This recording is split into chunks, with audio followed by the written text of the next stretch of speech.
सीताराम सीताराम सीताराम सीताराम सीताराम सीताराम सीताराम सीताराम राधे श्याम राधे श्याम राधे श्याम राधे श्याम राधे श्याम राधे श्याम राधे श्याम राधे श्याम सीताराम सीताराम सीताराम सीताराम सीताराम सीताराम सीताराम सीताराम सीताराम सीताराम सीताराम सीताराम सीताराम सीताराम सीताराम सीताराम जनक सुता जग जननी जानकी अतिशय प्रिय करुणा निधान की ताके जुगपद कमल मनावो जासु कृपा निरमल मति पावो जो आनंद सिंधु सुख राशि सीकरिते त्रय लोक सुपासी सो सुख धाम राम यस नामा अखिल लोकदायक विश्रामा विश्व भरन पोषण कर जोई ताकर नाम भरत यस होई जाके सुमिरन तेरी पुनासा नाम शत्रुहन वेद प्रकाशा लक्षण धाम राम प्रिय सकल जगत आधार गुरु वशिष्ठ तेहि राख्यो लक्ष्मण नाम उदार सीताराम सीताराम सीताराम सीताराम सीताराम सीताराम सीताराम सीताराम।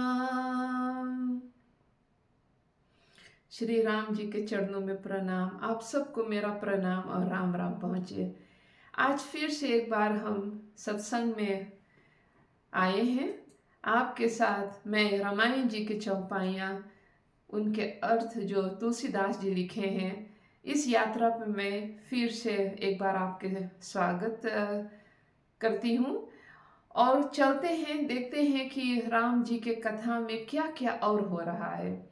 जैसे आपको पता है हम अभी बाल कांड में हैं, और बाल कांड में तो भगवान जी की अभी शुरुआत की कथा है। अभी भगवान जी प्रकट हुए हैं और जो लीलाएं अब शुरू हुआ है उसको हम एक एक करके सुन रहे हैं।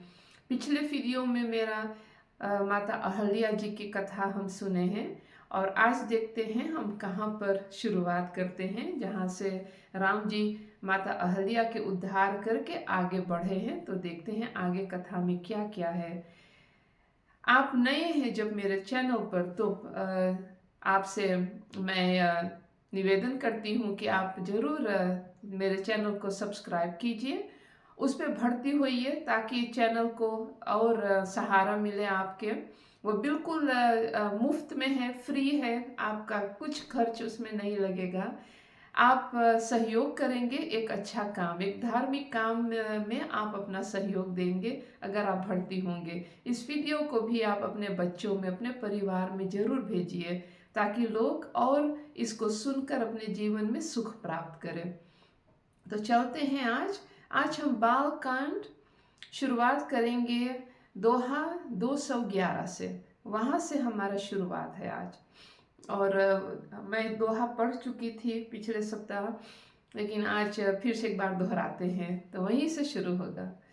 मंगल भवन अमंगल हारी द्रवौ सो दशरथ अजिर बिहारी अस प्रभु दीन बंधु हरि कारण रहित दयाल तुलसीदास सठते ही भजो, छाड़ कपट जंजाल सिया भजो। राम जय जय राम, मेरे प्रभु राम जय जय राम। चले राम लक्ष्मण मुनि संगा, गए जहाँ जग पावनी गंगा। गाधि सुनु सब कथा सुनाई, जेहि प्रकार सुर सरि मही आई।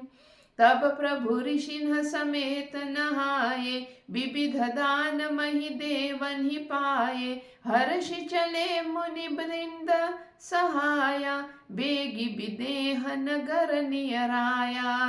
पर रम्यता राम जब देखी, हर्षे अनुज समेत बिसेखी। का बापी कूप सरित सरनाना, सलिल सुधा सम मनि सोपाना। गुंजत मंजुस्मत रस भृंगा, कूजत कल बहु बरन बिहंगा। बरन बरन बिकसे बन जाता, त्रिविध समीर सदा सुखदाता। सुमन बाटिका बाग बन, विपुल बिहंग निवास।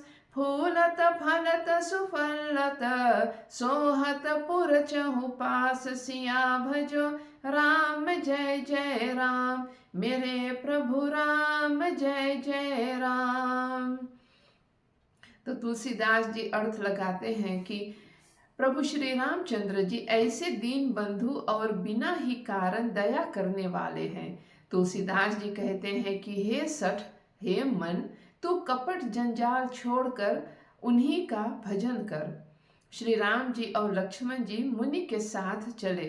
वे कहाँ गए? वे वहां गए जहां जगत को पवित्र करने वाली गंगा जी थी।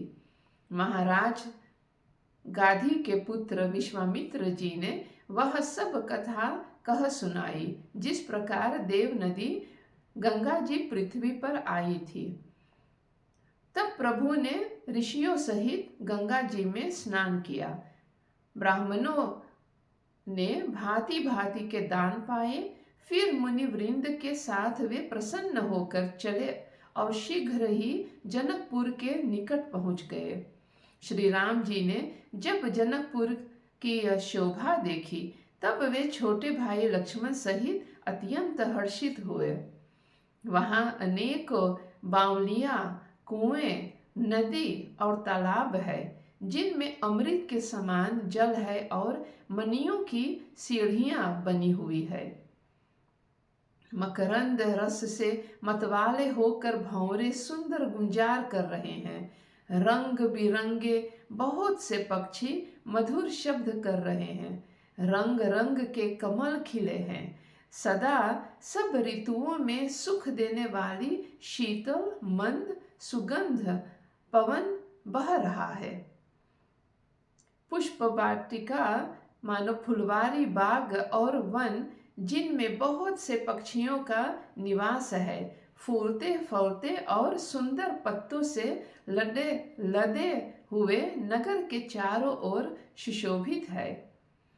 नगर की सुंदरता का वर्णन करते नहीं बनता।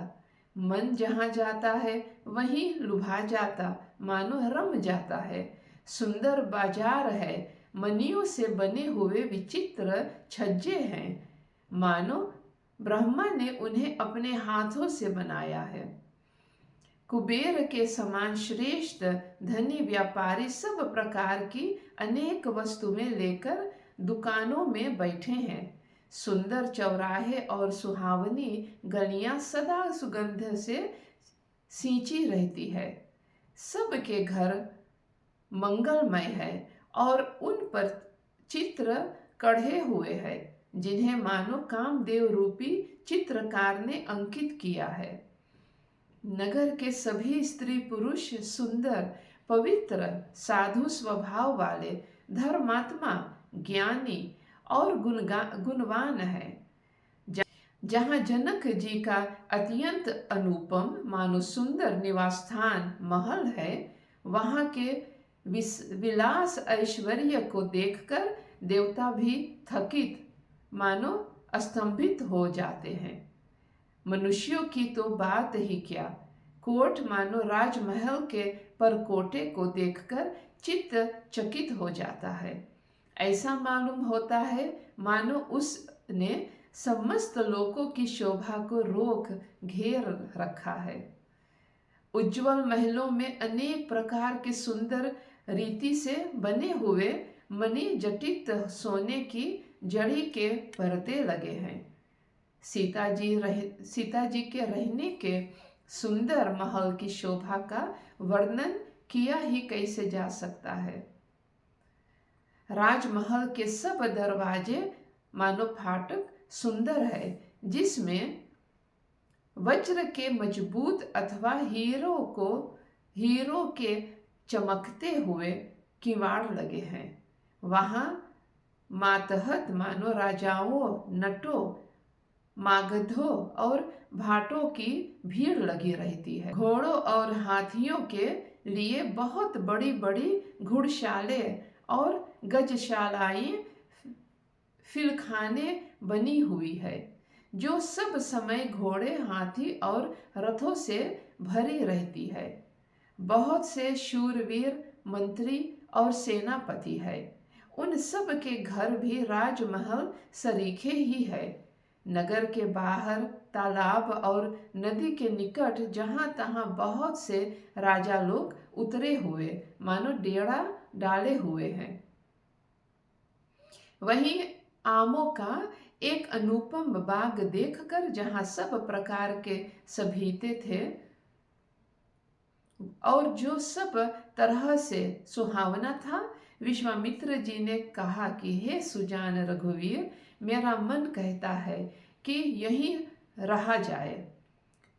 कृपा के धाम श्री रामचंद्र जी बहुत अच्छा स्वामी कहकर वही मुनियों के समूह के साथ ठहर गए।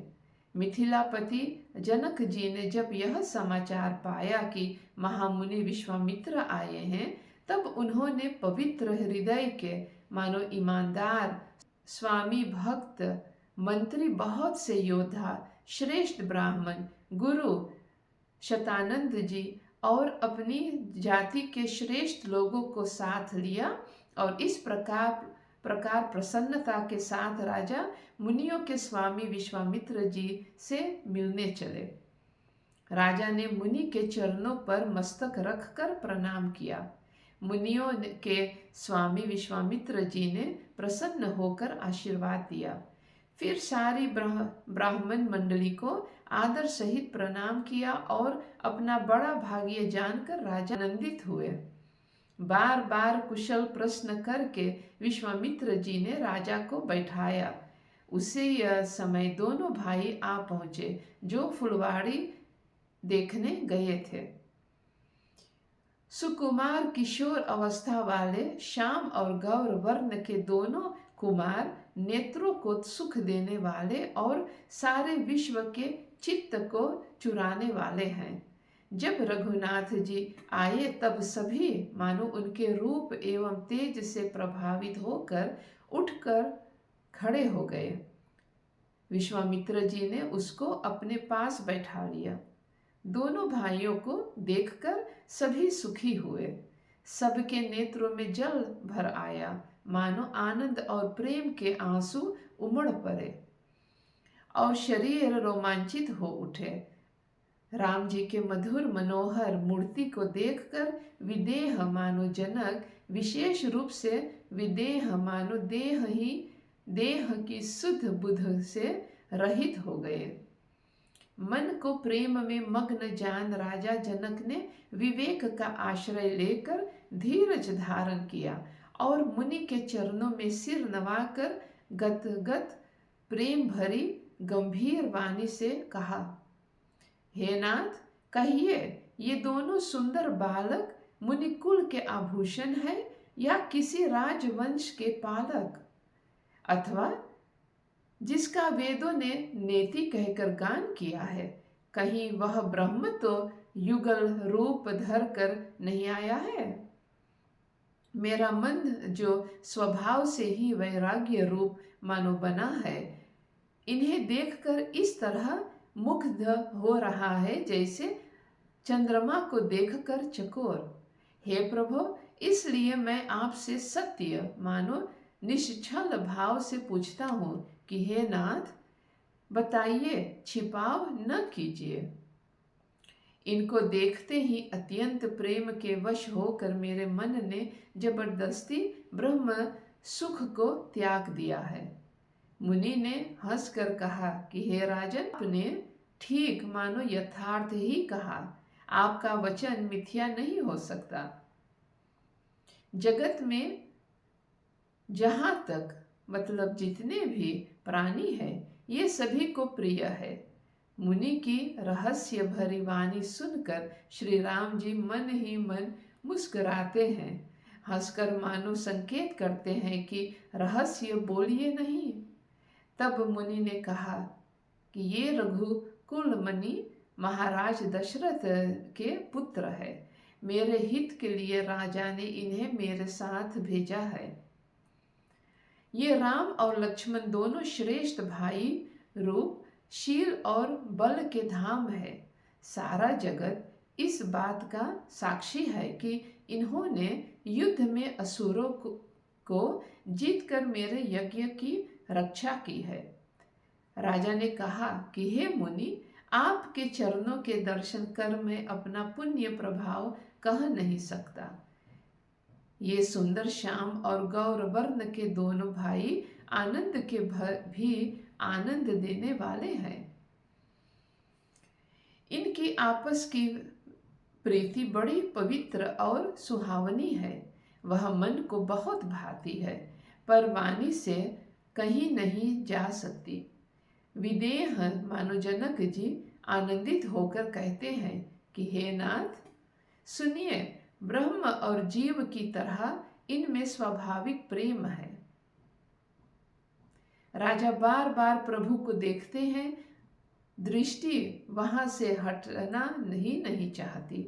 प्रेम से शरीर पुलकित हो रहा है और हृदय में बड़ा उत्साह है। फिर मुनि की प्रशंसा करके और उनके चरणों में सिर नवाकर राजा उन्हें नगर में लिवा चले। एक सुंदर महल जो सब समय मानो सभी ऋतुओं में सुखदायक था, वहां राजा ने उन्हें ले जाकर ठहराया। तदंतर सब प्रकार से पूजा और सेवा करके राजा विदा मांगकर अपने घर गए। रघुकुल के शिरोमणि प्रभु श्री रामचंद्र जी ऋषियों के साथ भोजन और विश्राम करके भाई लक्ष्मण समेत बैठे।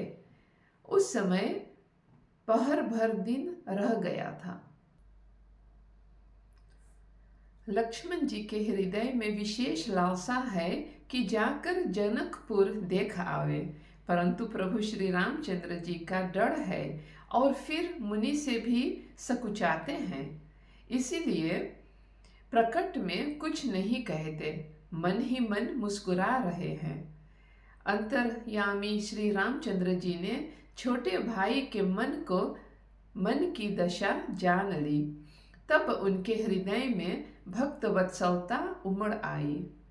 वे गुरु की आज्ञा पाकर बहुत ही विनय के साथ सकुचाते हुए मुस्कुराकर बोले, हे नाथ, लक्ष्मण नगर देखना चाहते हैं, किंतु प्रभु आपके डर और संकोच के कारण स्पष्ट नहीं कहते। यदि आपकी आज्ञा पाऊं तो मैं इनको नगर दिखलाकर तुरंत ही वापस ले आऊं। यह सुनकर मुनीश्वर विश्वामित्र जी ने प्रेम सहित वचन कहे कि हे राम, तुम नीति की रक्षा कैसे न करोगे? हे तात, तुम धर्म की मर्यादा का पालन करने वाले और प्रेम के वशीभूत होकर सेवकों को सुख देने वाले हो। सुख के निधान दोनों भाई जाकर नगर देख आओ। अपने सुंदर मुख दिखलाकर सब नगर निवासियों के नेत्रों को सफल करो। सब लोगों के नेत्रों को सुख देने वाले दोनों भाई मुनि के चरण कमलों की वंदना करके चले। बालकों के झुंड इनके सौंदर्य की अत्यंत शोभा देखकर साथ लग गए। उनके नेत्र और मन इनकी माधुरी पर लुभा गए। दोनों भाइयों के पीले रंग के वस्त्र है, कमर के पीले दुपट्टों में तरकस बंधे हुए हैं। हाथों में सुंदर धनुष बाण सुशोभित है। श्याम और गौर वर्ण के शरीरों के अनुकूल मानो, अर्थात जिस पर जिस रंग का चंदन अधिक भवे उस पर उसी रंग के सुंदर चंदन की खौर लगी है। सांवरे और गोरे रंग की मनोहर जोड़ी है। सिंह के समान पुष्ट गर्दन, गले का पिछला भाग है। विशाल भुजाएं हैं। छाती पर अत्यंत सुंदर गजमुक्ता की माला है।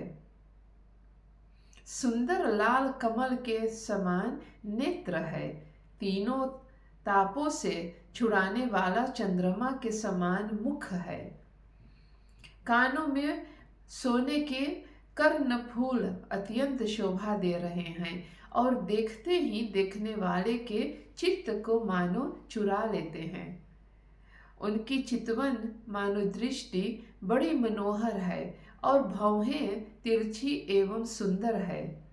माथे पर तिलक की रेखाएं ऐसी सुंदर है मानो मूर्तिमती शोभा पर मोहर लगा दी गई है। सिर पर सुंदर चौकोनी टोपियां दिए हैं। काले और घुंघराले बाल हैं। दोनों भाई नख से लेकर शाखा तक, एड़ी से चोटी तक सुंदर है और सारी शोभा जहाँ जैसी चाहिए वैसी ही है। जब पूर्ववासियों ने यह समाचार पाया कि दोनों राजकुमार नगर देखने के लिए आए हैं, तब वे सब घर बार और सब काम काज छोड़कर ऐसे दौड़े मानो दरिद्री धन का खजाना लूटने दौड़े हो। स्वभाव ही से सुंदर दोनों भाइयों को देखकर वे लोग नेत्रों का फल पाकर सुखी हो रहे हैं। युवती स्त्रियां घर के झरोखे से लगी हुई प्रेम सहित श्री रामचंद्र जी के रूप को देख रही है। वे आपस में बड़े प्रेम से बातें कर रही है कि हे सखी, इन्होंने करोड़ों कामदेवों की छवि को जीत लिया है। देवता, मनुष्य, असुर, नाग और मुनियों में ऐसी शोभा तो कहीं सुनने में भी नहीं आती। भगवान विष्णु के 4 भुजाएं हैं। ब्रह्मा जी के 4 मुख है। शिव जी का विकट मानो भयानक वेश है और उनके 5 मुंह है। हे सखी, दूसरा देवता भी कोई ऐसा नहीं है जिसके साथ इस छवि की उपमा दी जाए। इनकी किशोर अवस्था है। ये सुंदरता के घर सांवले और गोरे रंग के तथा सुख के धाम है। इनके अंग अंग पर करोड़ों अरबों कामदेवों को छावर कर देना चाहिए। हे सखी, भला कहो तो ऐसा कौन शरीरधारी होगा जो इस रूप को देखकर मोहित न हो जाए। अर्थात यह रूप जड़ चेतन सबको मोहित करने वाला है। तब कोई दूसरी सखी प्रेम सहित कोमल वाणी से बोली कि हे सयानी, मैंने जो सुना है उसे सुनो। ये दोनों राजकुमार महाराज दशरथ जी के पुत्र है। बाल राजहंसों का सा सुंदर जोड़ा है। ये मुनि विश्वामित्र के यज्ञ की रक्षा करने वाले हैं। इन्होंने युद्ध के मैदान में राक्षसों को मारा है। जिनका श्याम शरीर और सुंदर कमल जैसे नेत्र है, जो मारीच और सुबाहु के मद को चूर करने वाले और सुख की खान है, और जो हाथ में धनुष बाण लिए हुए है, वे कौशल्या जी के पुत्र है। इनका नाम राम है। जिनका रंग गोरा और किशोर अवस्था है, और जो सुंदर वेश बनाए और हाथ में धनुष बांध लिए श्री राम जी के पीछे पीछे चल रहे हैं, वे इनके छोटे भाई हैं। इनका नाम लक्ष्मण है। हे सखी, सुनिए सुनिए, उसकी माता सुमित्रा है। दोनों भाई ब्राह्मण विश्वामित्र का काम करके और रास्ते में मुनि गौतम की स्त्री अहल्या का उद्धार करके यहाँ धनुष यज्ञ देखने आए हैं। यह सुनकर सब स्त्रियां प्रसन्न हुई। श्री रामचंद्र जी की छवि देखकर कोई एक दूसरी सखी कहने लगी, यह वर जानकी के योग्य है। हे सखी, यदि कहीं राजा इन्हें देख ले तो प्रतिज्ञा छोड़कर हठपूर्वक इन्हीं से विवाह कर देगा। किसी ने कहा, राजा ने इन्हें पहचान लिया है और मुनि के सहित इनका आदर पूर्वक सम्मान किया है, परंतु हे सखी, राजा अपना प्रण नहीं छोड़ता। वह होनहार के वशीभूत होकर हठपूर्वक अविवेक का ही आश्रय लिए हुए हैं, मानो प्रण पर अड़े रहने की मूर्खता नहीं छोड़ता। कोई कहती है कि यदि विधाता भले है और सुना जाता है कि वे सबको उचित फल देते हैं, तो जानकी जी को यही वर मिलेगा। हे सखी, इसमें संदेह नहीं है। जो दैव योग्य से ऐसा संयोग बन जाए तो हम सब लोग कृतार्थ हो जाए। हे सखी, मेरे तो इसी से इतनी अधिक आतुरता हो रही है कि इसी नाते कभी ये यहाँ आवेंगे। वाह! नहीं तो विवाह न हुआ तो हे सखी सुनो, हमको इनके दर्शन दुर्लभ है। यह संयोग तभी हो सकता है जब हमारे पूर्व जन्मों के बहुत पुण्य हो। दूसरी ने कहा कि हे सखी, तुमने बहुत अच्छा कहा। इस विवाह से सभी का परम हित है। किसी ने कहा, शंकर जी का धनुष कठोर है और ये सांवले राजकुमार कोमल शरीर के बालक है। हे सयानी, सब असमंजस ही है। यह सुनकर दूसरी सखी कोमल वाणी से कहने लगी कि हे सखी, इसके संबंध में कोई कोई ऐसा कहते हैं कि ये देखने में तो छोटे हैं, पर इनका प्रभाव बहुत बड़ा है। जिनके चरण कमलों की धूलि का स्पर्श पाकर अहल्या तर गई, जिसने बड़ा भारी पाप किया था, वे क्या शिव जी का धनुष बिना तोड़े रहेंगे? इस विश्वास को भूलकर भी नहीं छोड़ना चाहिए। जिस ब्रह्मा ने सीता को संवार कर मानो बड़ी चतुराई से रचा है, उसी ने विचार कर सांवला वर भी रच रखा है। उसके ये वचन सुनकर सब हर्षित हुए और कोमल वाणी से कहने लगी, ऐसा ही हो। सुंदर मुख और सुंदर नेत्रों वाली स्त्रियां समूह की समूह हृदय में हर्षित होकर फूल बरसा रही है। जहाँ जहाँ दोनों भाई जाते हैं, वहाँ वहाँ परम आनंद छा जाता है। दोनों भाई नगर के पूरब ओर गए, जहाँ धनुष यज्ञ के लिए रंग भूमि बनाई गई थी। बहुत लंबा चौड़ा सुंदर ढाला हुआ पक्का आंगन था, जिस पर सुंदर और निर्मल वेदी सजाई गई थी। चारों ओर सोने के बड़े बड़े मंच बने थे, जिन पर राजा लोग बैठेंगे। उनके पीछे समीप ही चारों ओर दूसरे मचानों का मंडलाकार घेरा सुशोभित था। वह कुछ ऊंचा था और सब प्रकार से सुंदर था। जहां जाकर नगर के लोग बैठेंगे, उन्हीं के पास विशाल एवं सुंदर सफेद मकान अनेक रंगों के बनाए गए हैं। जहां अपने अपने कुल के अनुसार सब स्त्रियां यथा योग्य जिसको जहां बैठना उचित है बैठकर देखेंगी। नगर के बालक कोमल वचन कह कहकर आदर पूर्वक प्रभु श्री रामचंद्र जी को यज्ञशाला की रचना दिखला रहे हैं।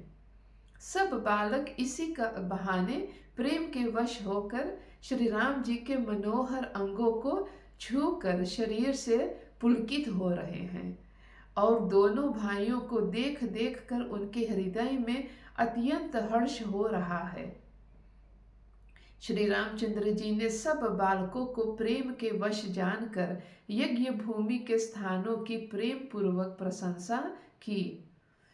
इससे बालकों का उत्साह, आनंद और प्रेम और भी बढ़ गया, जिससे वे सब अपनी अपनी रुचि के अनुसार उन्हें बुला लेते हैं और प्रत्येक के बुलाने पर दोनों भाई प्रेम सहित उनके पास चले जाते हैं। कोमल, मधुर और मनोहर वचन कहकर श्री राम जी अपने छोटे भाई लक्ष्मण को यज्ञ भूमि की रचना दिखलाते हैं, जिनकी आज्ञा पाकर माया लव निमेष में ब्रह्मांड को समूह रच डालती है। वही दीनों पर दया करने वाले श्री राम जी भक्ति के कारण धनुष यज्ञशाला को चकित होकर मानो आश्चर्य के साथ देख रहे हैं। इस प्रकार सब कौतुक मानो विचित्र रचना देखकर वे गुरु के पास चले। देर हुई जानकर उनके मन में डर है, जिनके भय से डर को भी डर लगता है। वही प्रभु भजन का प्रभाव मानो, जिसके कारण ऐसे महान प्रभु भी भय का नाट्य करते हैं, दिखला रहे हैं। उन्होंने कोमल, मधुर और सुंदर बातें कहकर बालकों को जबरदस्ती विदा किया। फिर भय, प्रेम, विनय और बड़े संकोच के साथ दोनों भाई गुरु के चरण कमलों में सिर नवाकर आज्ञा पाकर बैठे। इतना सुंदर कथा है, आप लोग सुन रहे हैं। मुझे लगता है यही मैं विश्राम आज करती हूँ कथा के। अगले वीडियो में रामचंद्र भगवान जी जनकपुर में क्या क्या और करते हैं भाई लक्ष्मण के साथ, हम सुनेंगे। मंगल भवन अमंगल हारी, द्रवहु सो दशरथ अजीर बिहारी। मंगल भवन अमंगल हारी, द्रवहु सो दशरथ अजीर बिहारी। ओम शांति शांति शांति हरि ओम। जय श्री राम।